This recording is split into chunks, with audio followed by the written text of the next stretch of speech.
Texas is a big state, but you're never alone. The Alzheimer's Association is here to help. We're all in this together. From El Paso to Houston. From Dallas to San Antonio. From Austin to Fort Worth. Check out the online offerings from your chapter. Stay home, stay safe. We're here for you, Texas. Day or night. Go to www.alz.org. Or call us at 1-800-272-3900. Your caring never stops, and neither do we.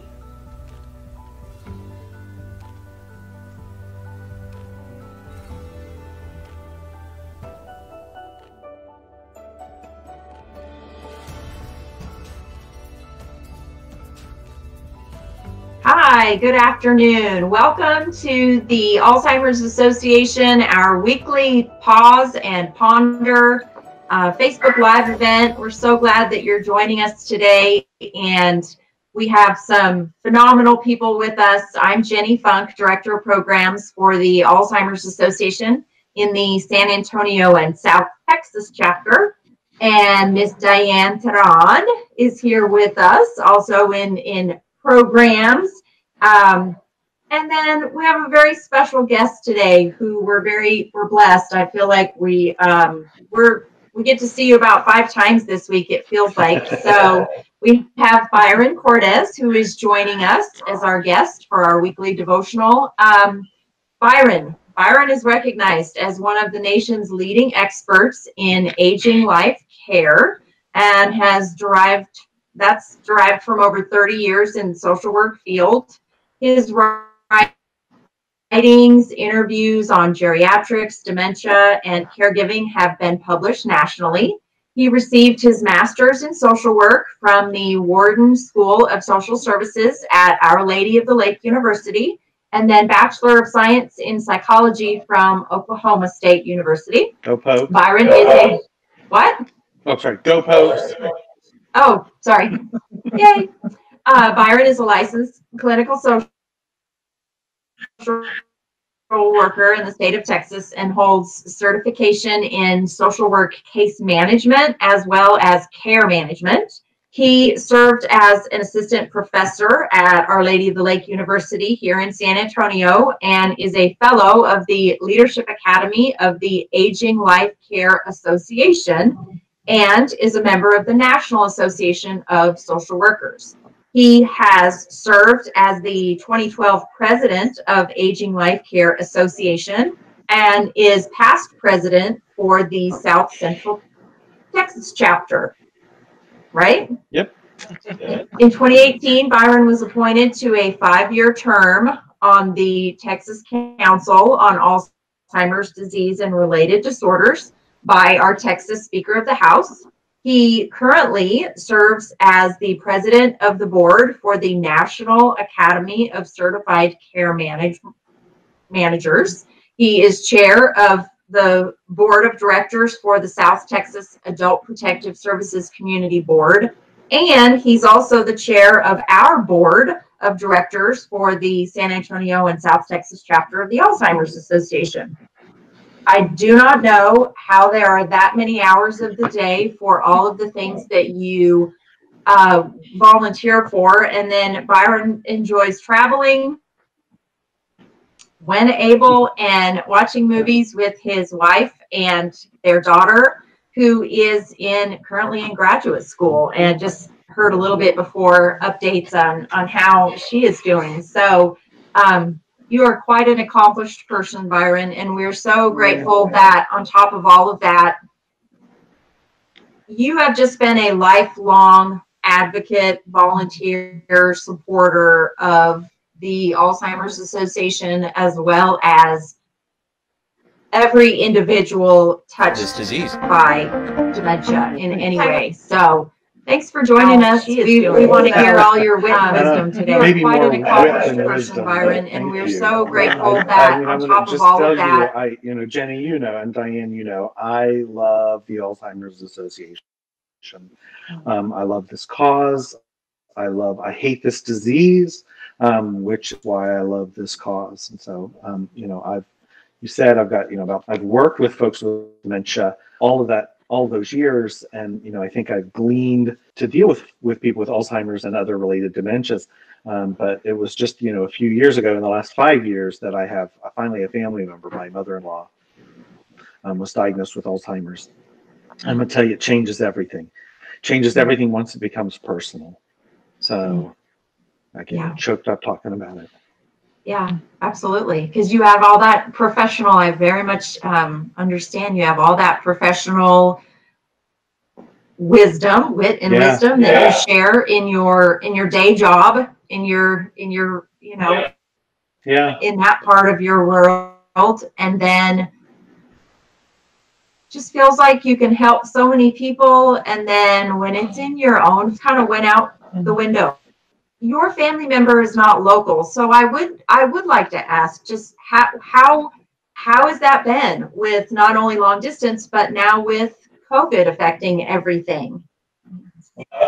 Well, so yeah, it's changed a lot. Her, you know, she's in Northern California, and you know, still married to my father-in-law. They've been married, you know, 55 years or so. Wow. But he still works quite a, you know, full time. They have a daughter that lives very nearby, and my wife's younger sister. But my wife and her brother both live in Texas, here in Texas. So my wife was going well, she went 7 times in 2018 to 2019. So in about 13 or 14 months, she went about every other month. So that has stopped, unfortunately. So you know, we've certainly tried to support the family there from a distance, from, you know, COVID video birthday parties and seeing the grandkids. My wife's brother has really young children, and so, you know, we've tried some Zoom parties. That's worked. She's kind of in the middle stages. So she's caregiver. She has caregivers 3 times a week to kind of help break up the other folks, that the family that have been taking care of, helping watch her. And that one of them thought she was exposed to COVID, so she had to pull back, and so she was, you know, 2 days a week out of the picture. So she's back. She quarantined for 2 weeks. She's fine. Oh, you know, good. she's finally back, but it does change everything. It isolates. It really isolates, and I think we've seen that, you know, even with folks with family members locally. That isolation, when you just kind of can't get out and do your normal things. You can't get to the daycare. You don't get normal visitors. I know we know several folks who, you know, the adults with COVID. So it is for sure. Will you share with us your day job? Just what? So sure. Day job. We know, but share with everyone. I don't know what it is. During COVID, I'm not sure what it is. It's 47. Excited, Byron. He's not used to us being home. Yeah. So I have an aging life care company in San Antonio. There's 6 of us, 6 full-time care managers. We all have backgrounds in social work, nursing, sociology. And so we just help folks kind of come up with a plan. We've been doing that for we're coming up on 19 years in business. Wow. Sage Care Management. And we just help folks in South Texas kind of build a plan for appropriate aging. And then we can also help them kind of monitor that plan. So we'll help, you know, families that are at a distance, you know, help kind of monitor that, make sure that things are still running smoothly. Adjust doctor's appointments. We kind of just become a concierge expert in aging and adult disability. We work with adults with disabilities as well. So. And so when COVID hit, I know you're kind of joking about, you know, you're at home but you're still working, but your phone's not ringing off the hook like before. I mean, how is that? Yeah, so our phone actually rings almost as much. I will say that's the good or the sad news, that folks still need help. Right. They're needing help a little bit differently. You know, we're very hands-on. Our assessment is about a 15 to 20 hour process.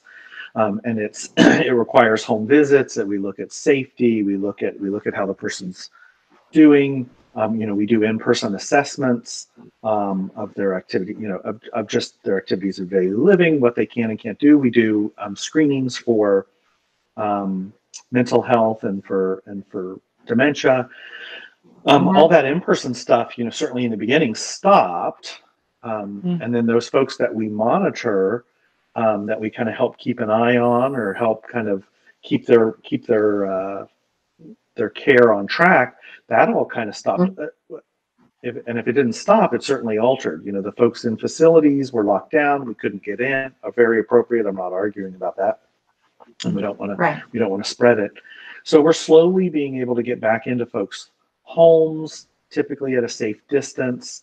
We switched to a lot of video assessments, so things like this. Yeah. You know, we were Zoom is our new best friend. So we started doing a lot of Zoom calls. So, you know, but it did affect our business. I mean, we were down for a couple of months. We were down about 50% of our time was sitting back and twiddling our thumbs, that we're used to being very active. But we've figured out ways to partner with other people in their lives that are kind of locked into that COVID sphere, you know, their safety sphere. So we've been able to do that. So we do still get out. Our care managers still get out. We're not congregating in our office, so that's we kind of all take turns going into our office, which is not huge. If we were all sitting at our desks, we'd all be at least 6 feet apart. But then getting up and going to the printer and it's just easier to work from home for the most part. So each of us goes into the office probably a couple times a week, different turns. Yeah. And Byron, are you seeing any, because I know we've talked a lot and we've seen a lot in our groups, is, you know, with the caregivers, and you talked a little bit about, you know, having your own experience, but have you seen kind of those changes in caregivers, families that are kind of struggling with not either being able to see their loved one with dementia, having to cope with that, having to deal with those things? What kind of things have you been seeing? Yeah, we've seen a lot of frustration. I think, you know, that's the biggest piece, is people getting very frustrated, and we've all seen the videos on, you know, the woman that made the news a couple of weeks ago. She took a job at the assisted living as the dishwasher so she could visit her husband. Incredible. It is incredible, but my thought was, you know, what makes her she's the same person if she's washing the dishes and can see her husband, whether she could visit him or not. So we have been kind of proactive with the legislature, and some of the assisted living organizations and the long-term care organizations, to push them to really figure out a way to get these visits in, and whether they're window visits, which a few facilities have finally started letting some window visits.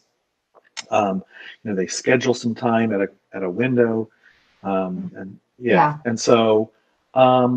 And I get it, you know, we really want to keep these folks safe, but we also want them to enjoy the last years of their lives, and they should be able to choose. That's the other piece, which is hard if you have dementia sometimes, to make your wishes known. But we really, you know, my mother's 82 years old, and thank the Lord, no dementia. And she has said, I'd rather have my life back, and this is her choice, not everyone else's. Her choice is, she's saying, you know, I'd rather take some risks and die of COVID than be a hermit for the next year. So I do think we have to, so for caregivers, we've seen frustration, we've seen anger, we've seen some folks lash out. And so we try to help balance that. And then we do try to help, you know, mitigate that sense of isolation. So we've got, you know, some folks are able to afford private caregivers, and they'll let private caregivers into the facility to help kind of give them some stimulation. Again, why wouldn't you let the adult daughter in, but you'll let a private duty caregiver at 20 something an hour in? You know, through video, we've really encouraged facilities to to allow, video conference calls between family members. That seems to have worked some for many folks. It works. But yeah, lots of frustration. And I think, in San Antonio, we started to open back up. We saw some facilities start to do those window visits. We saw some even start to allow folks in, one visitor at a time, screen them at the door, masks at all times. And we've seen a slight spike in COVID. So I don't know where that middle ground is. I'd love to find it. If anybody has the answer, please email it to me. But I hope it's there. I hope we can find a happy middle ground where we can not trap these people in their rooms, but yet also keep them safe. And I don't know what that looks like. Right. So what do you do to keep yourself positive and motivated, and your staff? I mean, what do you fall on for that? What are your tips? Yeah, I think we metering the news. Yeah, we have to be careful how much information we get and from what sources, because there's everything from the COVID's an alien disease. I don't even know that it's false. It's not even really there. It's there, but it's China trying to kill us all. It's not really happening. Anyway, you've got the range of folks, and I don't want to say nobody's view is probably right or wrong, but we would go crazy if we probably listened to everything. So we're very careful in our practice. We share articles from some trusted sources, and try to keep up on what's really working, what's happening out in the world. And we talk often. We have a weekly Zoom call. We used to have a weekly staff meeting in person in our office, and now it's by Zoom. And then intentional reach outs. We're just trying to keep in touch with each other by phone or video, to help folks feel supported. So and encouraging folks to take time for themselves. I know our staff, they're all salaried and 40 hours a week, and if you're in the office, you take time. You're doing a little Google search. Sometimes you look at the hotel you're wanting to go to in a few weeks for vacation. I mean, it's not all work, is my point. And I think statistics show that you're lucky out of an 8-hour day if you get really 6 hours of work in. And I think that's probably high. I think you're probably good if you get 4 hours of work in an 8-hour day, between the water cooler and just all that other stuff. And I don't think that's a bad thing. And so I've truly been encouraging my folks to, get out. And I don't care if it's the middle of the day and you think you're supposed to be at work. You're stuck at home with your kids, go to the park, take an hour, go to the park, take 2 hours, go to the park. So I think we're trying to make sure that there's a really decent work-life balance. And it looks different now. It looks very different than the old 8 to 5. Work was 8 to 5. Private life was 5 to 8 a.m. the next morning. There's a blend now. Very much so. It's just completely different. So one thing we are all involved in is our upcoming conference, of which you are in your second year of chairing. I don't know, the years just roll by, and again, you've been a volunteer for this cause for so long. And every year, the Alzheimer's Association, we host an annual caregiver summit, and we were within days of having it in March when all of this hit, and our entire organization went home to work virtual. And so we're rescheduled, and we're this Saturday. So what do you anticipate? We've tried to get the word out. We're all over our partners, our sponsors, our Facebook and website and everything. But what do you think about, we're going to have our conference this Saturday and we're going to do it on Zoom like everything else? And I think it's going to be fantastic. I think most people are used to Zoom now. well, I say most people, and most professionals surely are. We've all been using video conferencing. So it's super simple. I think we're streaming it on Facebook Live too this Saturday. So I expect, every year I walk away with something brand new and renewed and energized to know some new information. Renewed and energized. I'm not going to lie. Also, sometimes depressed to know that we still don't have a cure, but to know that we're moving closer. I don't mean to make that depression sound bad, but to know that we are moving the needle. That it's and so I love that there's just a variety of speakers that we get. We get folks talking about caregiving. We get folks talking about new and inventive ways of treatment. Clinical trials that are coming up. But then caregivers, how to deal with the stress. Just like really good nuggets of just here's what you can do to make your life better as a caregiver and the person with dementia that you're caring for. And so you get all of that in just a few hours of your day. And I think it's an amazing blend of just everything Alzheimer's and dementia. So so I'm expecting it to be fantastic. I'm expecting a huge turnout. I know we've in person we've had 300 almost 400 people before.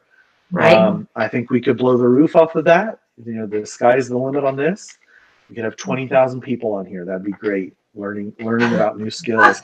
That would be amazing. Hey, aim high. Right? It's free. That's the thing is it's free. Absolutely. Free. Absolutely.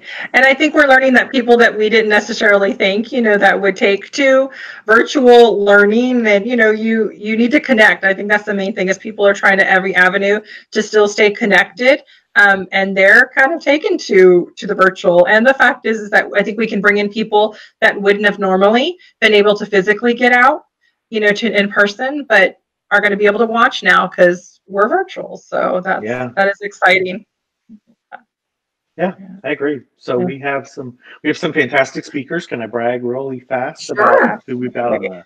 So we have, a local physician, Dr. Thomas Weiss. He's a geriatric psychiatrist, and he's going to be talking about how, he's calling it the Texas two-step, the end of Alzheimer's disease and research. So he's blending the research with some kind of innovative new ways to look at maybe preventing the disease is probably better. Some potential diet and exercise things that can happen.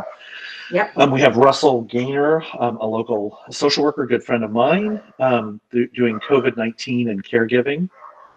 Oh my goodness, my dog is, hope you can't hear my dog just going crazy in the background. Oh gosh, it's time to let him out again. We have the UT, we have our University of Texas at San Antonio. We have the UT Health, a branch of that in the Biggs Institute on Aging. They're having a panel talking about community-based enrichment programs. So all about how, dementia cafes and caregivers come together and get supported, and just all the different kind of pieces that the communities can offer. It's fantastic. Later in the day, I'm skipping one. Later in the day, we have Dr. Yvonne Lozano. She's a local geriatrician with PhD, teaches at several universities, and talking about caregiving and family dynamics. And if you've never heard of Yvonne Lozano, oh my gosh, she's the funniest person. She does, it's almost a stand-up routine with tons of information. It's fantastic.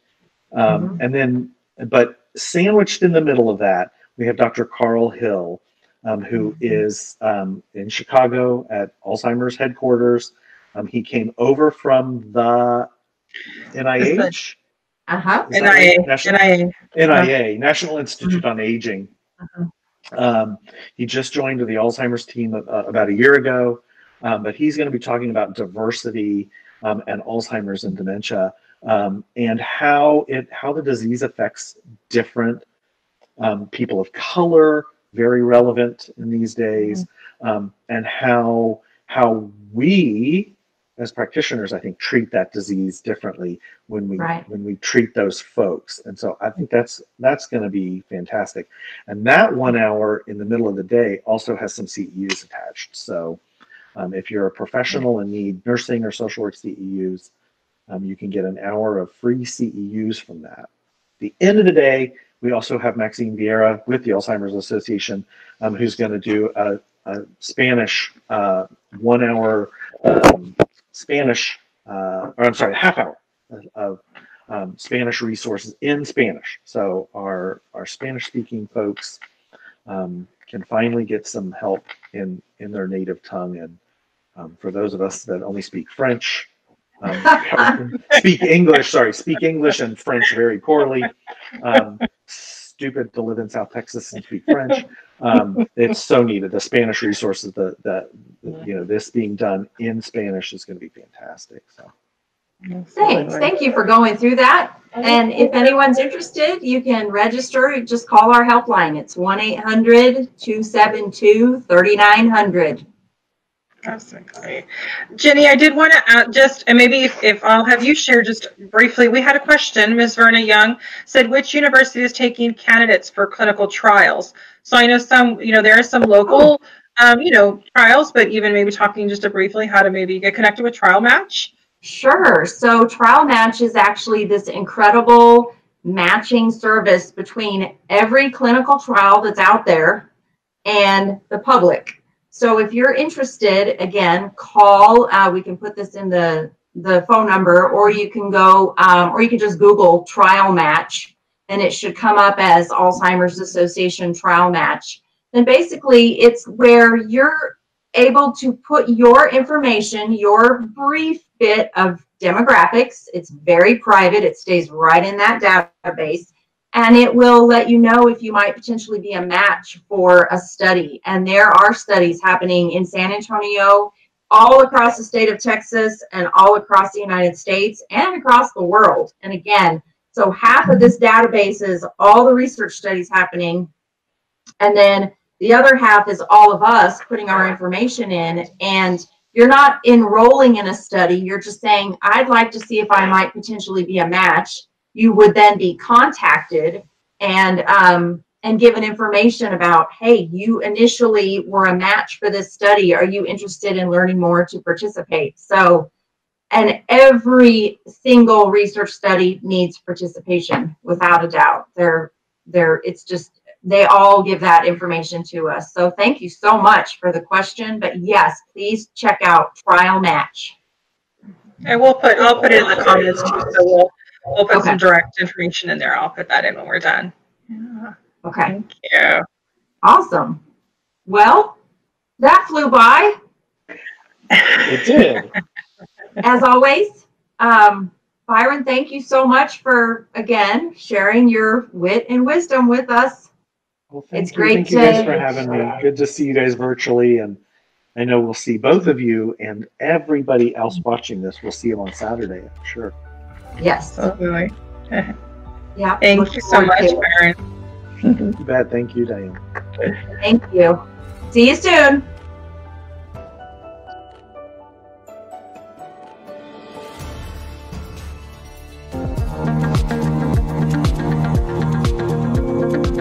I think that in order to beat Alzheimer's, we need more team captains to rally to the cause, to reach out to their communities, and to get more people involved so that we can raise the funds to stop this disease.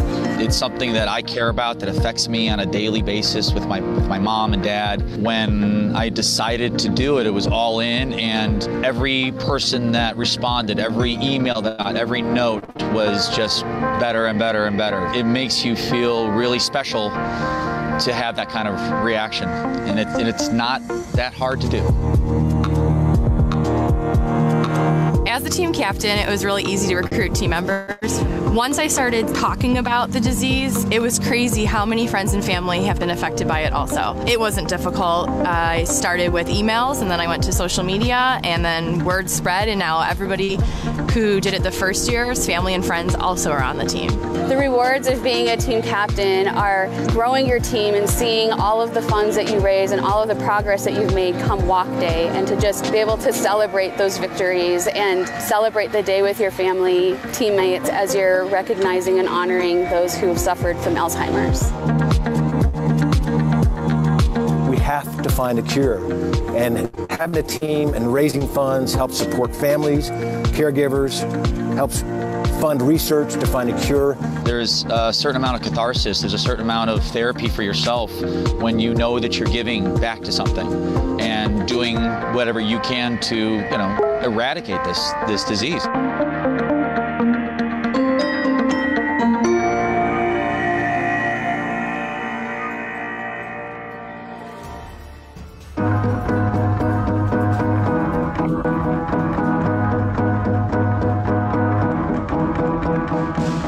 Actually just getting my record deal, and I found out my grandmother was starting to get worse with Alzheimer's.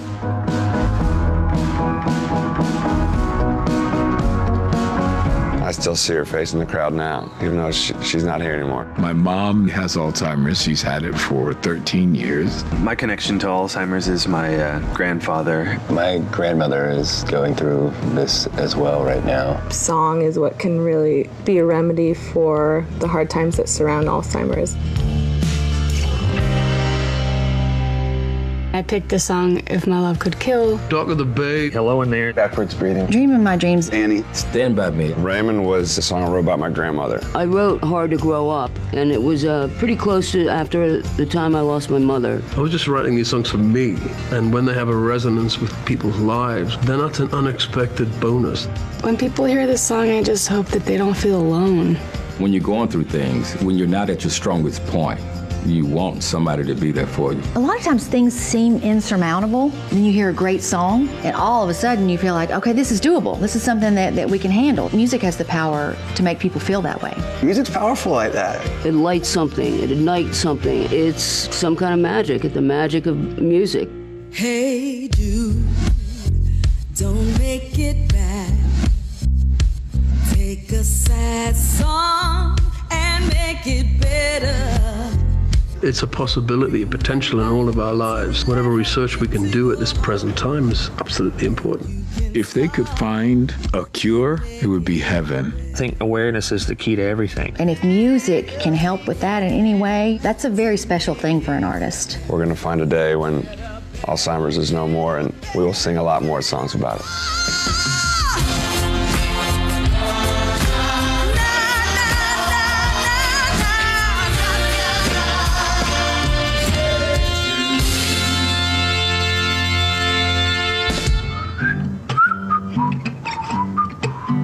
I can't whistle this time of the morning. This year, the Alzheimer's Association Walk to End Alzheimer's is everywhere. On every sidewalk, track, and trail across this country. All of us are raising funds for one goal: a world without Alzheimer's and all other dementia. Because this disease isn't waiting, neither are you. Take the first step on your walk right now. Go to alz.org/walk.